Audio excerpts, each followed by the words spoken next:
আচ্ছা, তো ছেলেদের জন্য শক্তির মন্ত্রটা কি? তো শক্তির মন্ত্রটা খুবই সিম্পল। শক্তির মন্ত্রটা হচ্ছে এই যে গার্ল ফ্রেন্ড নাই। এই হচ্ছে আমাদের শক্তির মন্ত্র। শক্তির মন্ত্র কি? গার্লফ্রেন্ড নাই।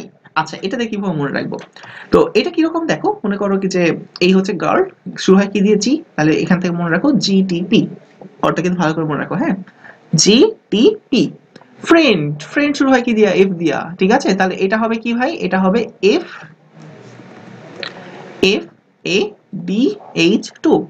ওকে, নাই শুরু হবে এন দিয়া, এই হচ্ছে এন এ DH2।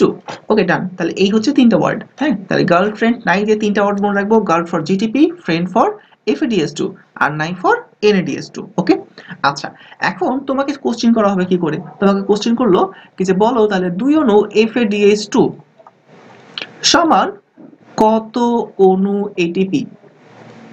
কত অণু এটিপি, এরকম ভাবে কোশ্চেনটা করলো। তাহলে কিভাবে করবা? তো সিম্পলি এভাবে চিন্তা করো ভাই, সামনে কত লেখা আছে? 2। তাহলে আমরা লিখলাম 2।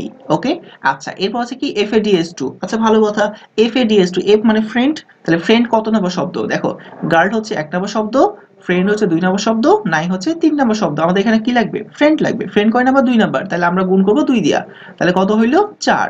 তাহলে হবে কি এটা? 4 এটিপি। তাহলে 2 FADS2, 2 অণু FADS2 সমান হচ্ছে 4 অণু এটিপি। কি বোঝা গেছে? আচ্ছা, চলো আরেকটা করে দেখাই। ধরো তোমাকে বলা হলো, বলো তো 3 অণু FADH2 সমান কত অণু এটিপি? এবার তাহলে কিভাবে করবা? তাহলে সিম্পলি সামনে লেখা আছে কত? 3, তাহলে লিখে দেবো 3। আচ্ছা, FADH2 তাহলে ফ্রেন্ড, ফ্রেন্ড কয় নম্বর শব্দ? 2 নম্বর শব্দ। তাহলে গুণ দিব কাকে দিয়া? 2 দিয়া। তাহলে কত হইল?